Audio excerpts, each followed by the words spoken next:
기도의 양식, 이 시간은 시편 39편 말씀을 통해서 내가 떠나 없어지기 전에 기력을 회복해 주소서라는 제목으로 말씀을 전하겠습니다. 건강에 치명적인 고통을 갖고 있는 사람들은 굉장히 예민합니다. 자신이 죽어 떠나갈지도 모른다는 생각 때문에 긴장과 두려움 속에 있습니다.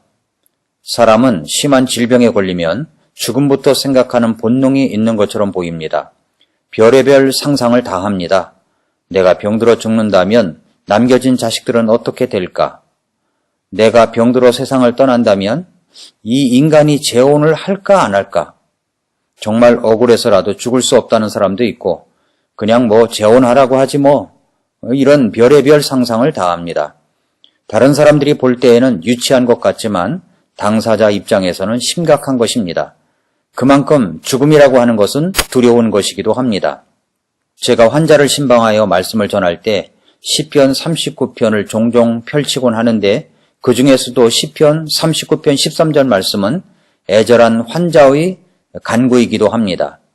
오 나를 아끼사 내가 여기를 떠나 없어지기 전에 기력을 회복하게 하소서, 이 말씀입니다. 오늘 말씀의 제목이 좀 깁니다만 13절 말씀을 그대로 딴 것입니다.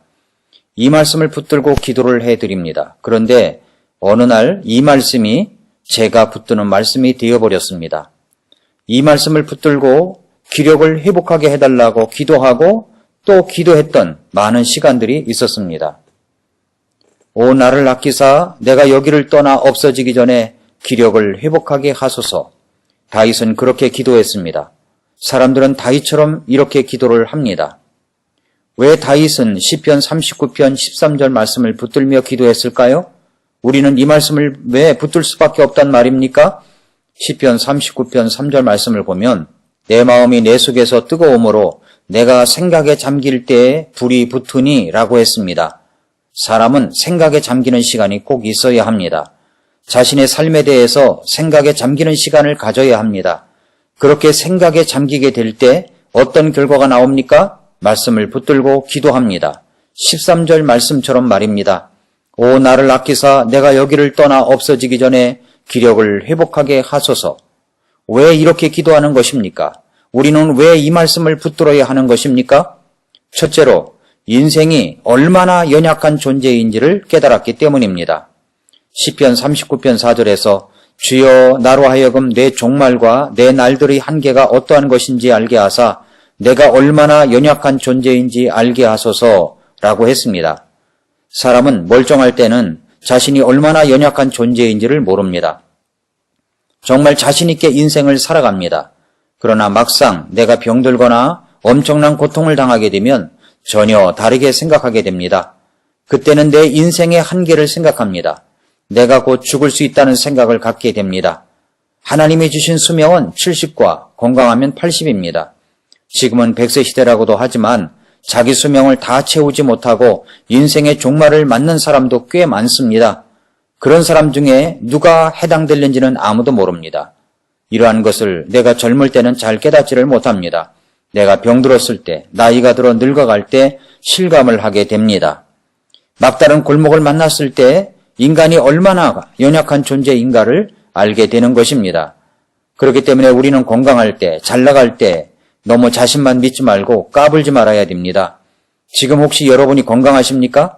하는 일이 잘 나가고 있습니까? 그렇다면 지금 조심해야 합니다. 건강할 때, 잘 나갈 때 내가 얼마나 연약한 존재인가를 알고 우리 하나님 앞에 바짝 붙어서 믿음의 생활을 바르게 해나갈 때 그때 주어지는 말할 수 없는 평안과 행복이 있습니다. 사실 멀쩡할 때 내 종말과 내 날들의 한계를 안다는 것은 그리 쉬운 일이 아닙니다. 그렇기 때문에 우리는 하나님의 도우심을 구해야 합니다. 성령님의 깨닫게 하심을 간구해야 되는 것입니다. 둘째로 인생이 헛됨을 알게 되었기 때문입니다.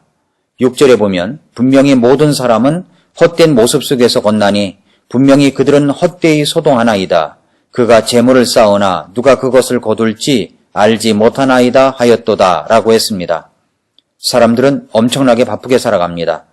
한국에서 바쁘게만 일하던 방식으로 덴마크에 가서 일했더니 일주일간 근무 정지를 먹었다는 뉴스도 있었습니다만 너무나 정말 우리들은 바쁘게만 살아갑니다. 시편 기자는 그런 모습을 뭐라고 했습니까? 헛된 모습 속에서 걷는다고 했습니다. 그것은 헛되이 소동한다고 했습니다.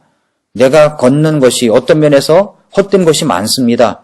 내가 재물을 모으고 쌓아가고 있지만 사실 그것을 누가 거둘지 알지 못합니다. 사람이 전환점을 맞이할 때가 있습니다. 자신의 인생의 한계를 알았을 때입니다. 자신의 종말이 어떠함을 알았을 때입니다. 제가 몇 년 전에 읽었던 책 가운데 하워드의 선물이라는 책이 있습니다. 하워드 스티븐슨 교수가 쓴 책인데 그는 40년 넘게 하버드 경영대학원에서 교수로 재직하고 있습니다. 미국 경영학계의 살아있는 전설이자 하버드 경영대학원에서는 최고의 교수로 꼽힙니다. 그는 사업적 탁월성, 예리한 심리적 통찰력, 에너지 넘치는 정신력을 갖춘 사람으로서 수천 명의 학생들에게 세계적인 경영 리더들을 가르치고 상담하고 그들의 멘토가 되어주고 있습니다. 그런데 그가 갑작스런 심정마비로 쓰러졌다가 기적적으로 살아났습니다. 그리고 그는 다시 한번 인생을 살아가면서 사람들에게 꼭 있어야 할 필생의 가르침 12가지를 이야기를 합니다. 그 책이 바로 하워드의 선물입니다. 그 책의 앞장에서 전환점이라는 말이 나옵니다. 그는 캠퍼스 잔디 위에 쓰러진 뒤에야 자신이 지금까지 잘 살아온 것이 심장 덕분이었다는 사실을 깨달았다고 말합니다. 그리고 자신이 얼마나 심장을 혹사해 왔는지도 알게 됐다고 말합니다. 그리고 이제 다시 한번 기회를 얻었으니 이전과 똑같은 습관대로 살아서는 안 된다고 말합니다. 그분은 생애 전환점을 맞이하였고 그 전환점을 이렇게 말하고 있습니다. 전환점이란 뭘까? 그건 단지 살짝 변화만 주는 그런 차원이 아니야. 지금까지 달려오던 것과는 전혀 다른 쪽으로 완전히 방향을 틀어야 할 지점이지 라고 했습니다. 그는 전환점에는 3가지가 있다고 말합니다. 우호적 전환점, 적대적 전환점, 중립적 전환점입니다. 우호적 전환점이란 원치 않는 일이나 경력에 별 도움이 안 되는 일을 계속해 나가고 있을 때 이봐, 이제 더 이상 그럴 필요가 없어 라고 하면서 그런 것들이 나에게 더 이상 도움이 안 된다는 것을 깨우쳐주는 사건을 말한다고 합니다. 적대적 전환점이란 우리가 미처 준비되지도 않았는데 느닷없이 나타나는 사건을 말합니다. 중립적 전환점이란 이것은 우리의 내면에서부터 찾아오는 것이라서 감지하기가 쉽지 않습니다. 그래서 그것이 전환점인지도 알지도 못하고 그냥 흘려보낼 수도 있습니다. 어떤 전환점이냐 하는 문제보다 더 중요한 것은 우리가 능동적으로 대처하지 못해서 놓치는 기회들이 많다는 것입니다. 하워드 교수는 심장병으로 쓰러진 것이 전환점이 되었습니다. 어떤 사람은 사업에 실패하는 것이 전환점이 됩니다. 어떤 사람에게는 진로가 막힌 것이 전환점이 됩니다. 어떤 사람에게는 자녀의 고통이 전환점이 됩니다. 어떤 사람에게는 치명적인 질병이 전환점이 됩니다. 나는 쓰러진 뒤에 그것이 큰 전환점이 되었다고 말하는 것. 이것을 다윗이 시편 39편에서 이야기하는 것으로 말씀을 드린다면 4절 5절입니다. 주여 나로 하여금 내 종말과 내 날들의 한계가 어떠한 것인지 알게 하사 내가 얼마나 연약한 존재인지 알게 하소서. 보소서 주께서 내 날들을 한 뼘만큼 되게 하셨사오니 내 시대가 주 앞에는 없는 것 같사오며 참으로 모든 사람은 최선의 상태에서도 전적으로 헛될 뿐이니이다 라고 한 것입니다. 전환점은 자신의 종말을 알아야 찾아옵니다. 자신의 날들의 한계, 며칠 남지 않았다고 생각될 때 그것이 전환점이 될 수가 있습니다. 하워드 교수가 한 말 가운데 가슴에 박히는 공감하는 부분이 있었습니다. 사람을 다시 만난다는 것은 어떤 의미입니까? 라는 질문에 하워드 교수가 답을 합니다.